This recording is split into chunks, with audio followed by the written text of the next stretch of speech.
Hello everyone, this is Chavi, your pol science teacher. This is the second part for the chapter Constitution.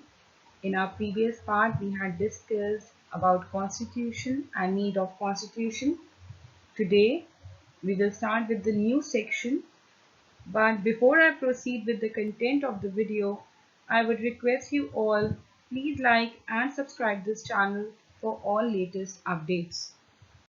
Today, we will start with the authority of our constitution. Now we have already studied that what is constitution. After the formation of the constitution, there are further questions we can ask about our constitution, like how effective is a constitution of the country? What does a just constitution look like? And what ensures that it has a real impact on the lives of the people of the country? For justifying the above questions, we need to understand or we need to look upon three important factors. The first factor is mode of promulgation. The second, the substantive provision of a constitution. And lastly, balanced institutional design.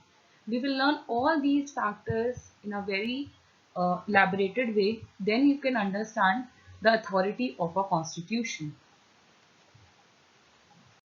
Our first factor is mode of promulgation. In this is basically refers to that how a constitution came into existence or how it is formed. Even it discusses about that who are responsible in the formation of the constitution. Was it made by a military leader, ruler, or a group of people? Because if it is made by people who are not so popular and do not have the ability to carry the people with them, then there are chances that the constitution will not remain fruitful or no longer be existing or functioning. So for creating a worldwide successful constitution like Indian constitution or South African constitution, it need to keep certain points in mind. Like our Indian constitution, we will first talk about our Indian constitution only, that it was inspired by the national movement. It was drawn up by the people who enjoyed immense support or immense public credibility during that particular time, who were able to convince the people that the constitution was not an instrument for the act of increasing wealth of their personal power, but it was drafted or made for the welfare of the people. Some countries have subjected their constitution to a full-fledged referendum. Referendum means when the country people ask the thing in the form of yes or no, where all the people vote on the desirability of the constitution. But our Indian constitution was never subject to such a referendum because it had the consensus and backing of leaders who were themselves very much popular at that particular time. So in this, we learn that the authority of people who enact the constitution helps to determine that whether the constitution is going to be successful or unsuccessful.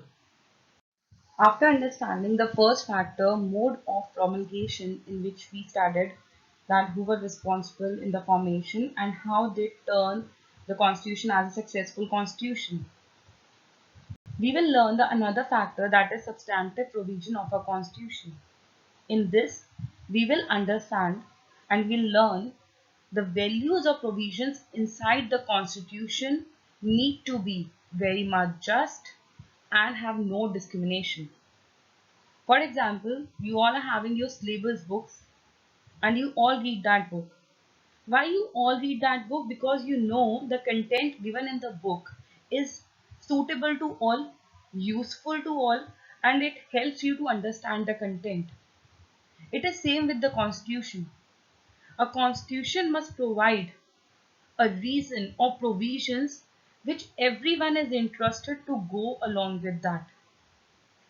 If a constitution of India only thinks about the Hindus, because Hindus are in majority in India, and they made all the provisions which are suitable only to Hindus. Then what about the other caste? Will they feel safe or will they go along with the constitution? The answer is no. Indian constitution give everyone a reason to go along with its broad outlines by keeping three things. First, equality, freedom and inclusiveness, which is suitable to each and every one. Our third factor is balanced institutional design. Now, the constitution is made, people, there are some group of people who made provisions for the constitution. Then after that, there are chances that the constitutions are often subverted. Subverted means it can be try or people can try to destroy or damage the constitution. Either it's a government, religion, political system by attacking it secretly or any indirect way. Then the how to control this particular subversion. This subversion can be controlled by intelligence or well-crafted constitution. While crafting the constitution, our constituent assembly, the members of our constituent assembly kept certain points in mind that no person, no government, no religious people can subvert the constitution.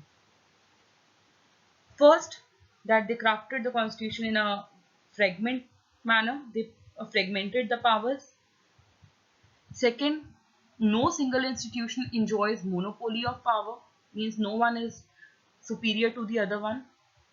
Third, horizontal fragments of power, like there is legislative, executive, judiciary, who have different works. Everyone has a different department to look after, and they all are responsible or answerable to the other one. Another is system of checks and balances, and it facilitated the success of the Indian constitution that it maintain a right balance between certain values, norms, procedures, and at the same time allows flexibility. We have learnt that the Indian constitution is described as a living document, or you can call it as evergreen or dynamic document, because it keeps the possibility to change the provisions and limits on such changes. The constitution has ensured that it will survive as a document respected by people. All these points, all these factors actually help us to understand the authority of the constitution. I hope you all have understood these three factors: the mode of promulgation, the substantive provision, and balanced institutional design. Lastly, this is the homework for today. The first question is, what is the authority of a constitution? And after that, you have to explain all the three: mode of promulgation, the substantive provision, and balanced institutional design. You can use different examples as well. Thank you. I hope you have understood today's lecture. Have a nice day, everyone, and stay safe at home.